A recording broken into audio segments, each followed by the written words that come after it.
Today I'm reviewing the Apos X Community Rock Lobster in-ear monitors. These have a single dynamic driver, and yes, they were created or tuned with members of the audiophile in-ear community. So how did it turn out? Stick around to find out. Let's get it. What's cracking, audio fans? David here from Prime Audio Reviews. And I gotta say, the boxing experience was very KZ. So inside, super basic. You basically get the IEMs, the cable, and 3 pairs of silicone ear tips. I don't know, man. Like, if they were working so closely with the community, surely someone would have said, hey, how about some ear tips selection? Because, I don't know, if it's like a $20 IEM, maybe I can forgive that. But these are going for around $60 US.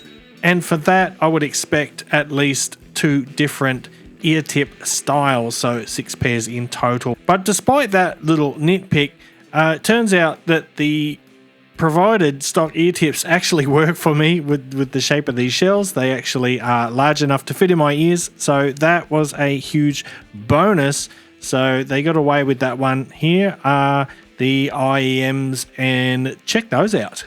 Pretty snazzy, huh? So they've got these transparent red shells, very rock, and this what they call the black lobster tail faceplates. So I reckon that's a pretty cool combo, very vampiric in appearance, but the idea is when they're in your ears, they're nice and low key, they're just black and they don't draw too much attention, but when you take them out, yeah, look at that, it's party time.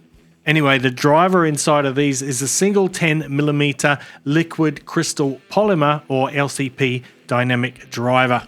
Let's have a quick look at the cable now. There she is. So pretty generic. It is not bad.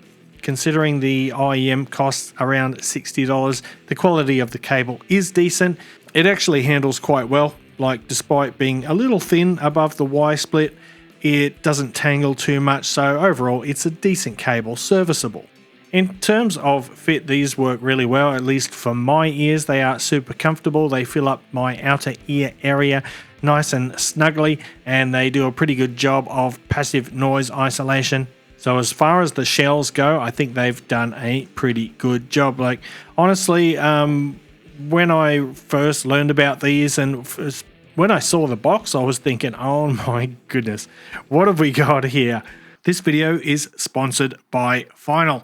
All right, quick break, and this one is genuinely interesting. It's from Final, and they've just launched something called the Tonality. Now, normally when a company says they're doing something world first, you can take that with a large grain of salt, but in this case, they actually mean it.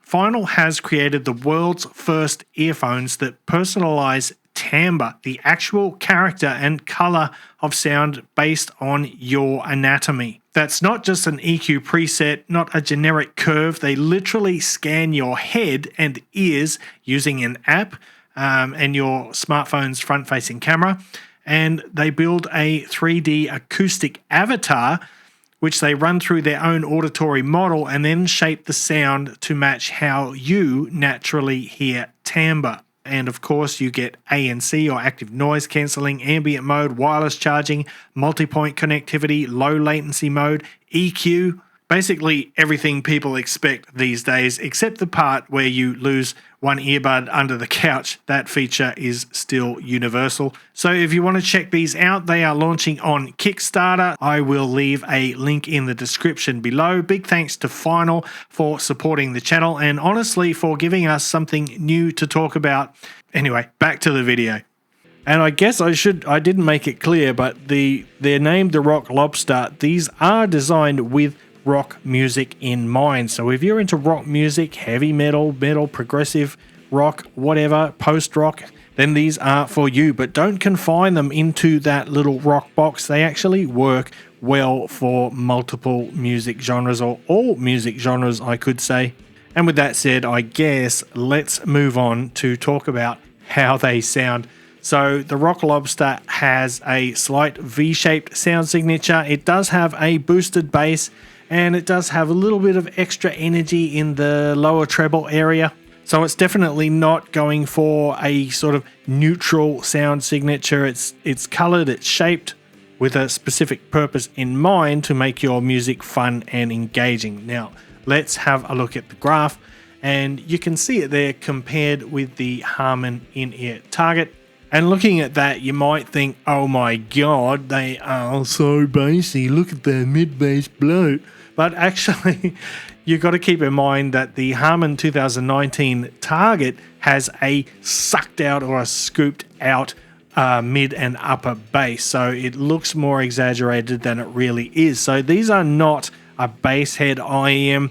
The bass is quite reserved, it's reasonably mature, it's just got a bit of added oomph for impact and a bit of fun and rhythm and groove and all those kind of things. But time for the breakdown. We'll start with that bass. So we've got some pretty good sub bass extension going on there. These do get a bit of a rumble, not a powerful rumble, but you do hear those tones. Nicely textured sub bass. And there's enough of it there to sort of give you those wow moments when they are needed. And then when you get to the mid bass, the mid bass, it transitions nicely from the sub bass to the mid bass, so you get a nice mixture of both. It is not that scooped out Harman curve that I talked about, so it's nice and full bodied in the lows, but it is not out of control. It is still nicely reserved, and it doesn't bleed too much into the mid-range. It does, of course, carry over some warmth into the rest of the sound signature, but it, like I said, it is a reasonably mature bass despite being lifted north above neutral somewhat. Now, when it comes to the mid-range, yes, I did say V-shaped, so the mids, they are pulled back ever so slightly. They don't sound recessed. They still have enough forwardness to be engaging.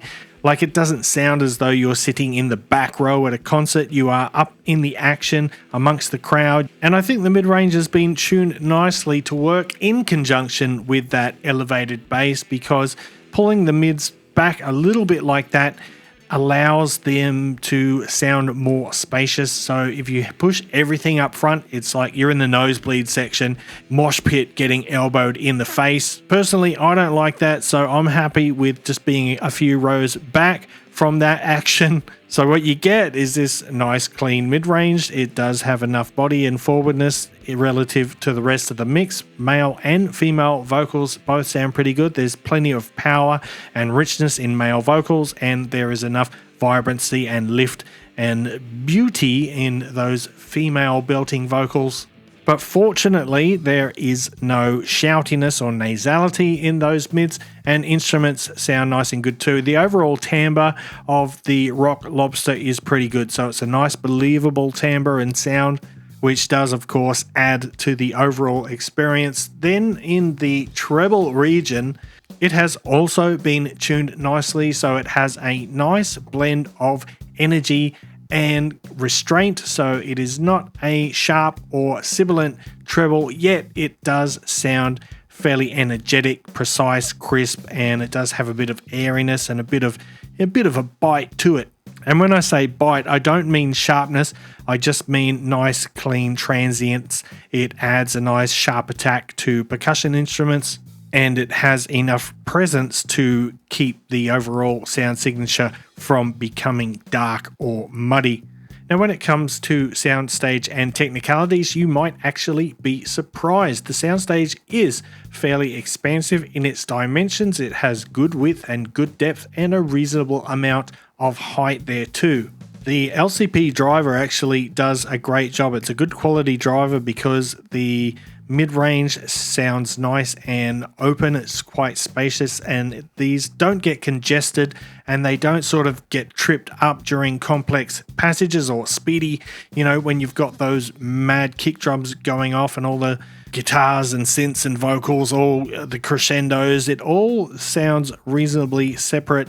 It all maintains its composure really well. It doesn't fall apart, which obviously is something very important for rock music because it tends to be quite busy. And another thing, well, at least for me, another thing that is important for rock music is when those electric guitars start going off, you don't want too much of a boost in the upper mid-range.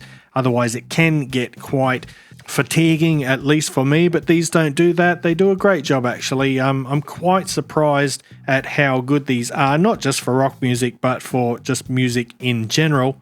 But let's do a couple of comparisons, and I've picked a couple that are around the same price. At least I think they are. Here we've got the RTT10. I think this was about 60 or 70 bucks. It might be a bit cheaper now during the sales or since it's been out for a while, but the RTT10 has a little bit less bass presence, well, particularly mid-bass. It has the sort of similar sub-bass extension to it, but its mid and upper bass isn't as forward. So it does have a bit more leanness in the lower mid-range and the core mid-range. But the T10 does the mid-range quite interesting. It's really upfront and rather intimate. And I guess that's partly due to having a bit less upper bass, and it does also have a boosted treble. So the overall sound signature of the T10 is a bit brighter and more upfront compared to the Rock Lobster. When it comes to technicalities, the T10 performs really well. Remember, it does have a planar driver in there, which is very fast and extremely controlled. So the instrument separation on the T10 is every bit as good as it is on the Rock Lobster. But I think that for people who maybe are sensitive to high frequencies or treble, might have some issues with the T10. It is a little bit brighter. It doesn't hit quite as hard in the bass as the Rock Lobster does, but yeah, it's another great IEM. Some people aren't a huge fan of the plastic shells. I don't mind at all, really. But moving on, let's bring in the Kefine Delchi AE. Now, the AE, at the time I reviewed, was a bit more expensive, like $89, I think. At the moment, they are around $60. So, again, similar pricing. So the Delchi AE has a single dynamic driver as well. From memory, I'm pretty sure it's a 10mm. And it is overall a bit brighter than the Rock Lobster. That is mainly due to having less bass quantity. So the bass is pulled back a bit more on the Delchi AE. In addition to that, it doesn't have as much lift in the upper mid-range, but it does have good treble extension, maybe even slightly better treble extension than the Rock Lobster. So again, the Delchi AE has a slightly brighter sound signature than the Rock Lobster. It does have a very spacious sound and a large sound stage, but it has more of a high fidelity kind of tuning, whereas the Rock Lobster is a bit more outright fun. And when it comes to detail retrieval, the Delchi AE is slightly ahead, but I actually forgot to mention the Rock Lobster, despite having that V-shaped sound signature and a pretty boisterous bass, it actually does have quite good detail retrieval. So even micro details come through pretty clearly. But back to this comparison, yeah, the Delchi AE just sounds a bit more spacious, a bit brighter, a bit lighter. It does have an area treble, but it doesn't have the same kind of note density. It doesn't have the same kind of bass impact. But again, it is another good IEM. By the way, aluminium shells compared to the resin ones on the Rock Lobster. So anyway, to summarize, the Rock Lobster fits really well. The look is going to be subjective, whether you like that or not. I think they look pretty cool, and the build quality feels nice as well. The sound signature, I'm actually quite down with these. I reckon these are actually really good.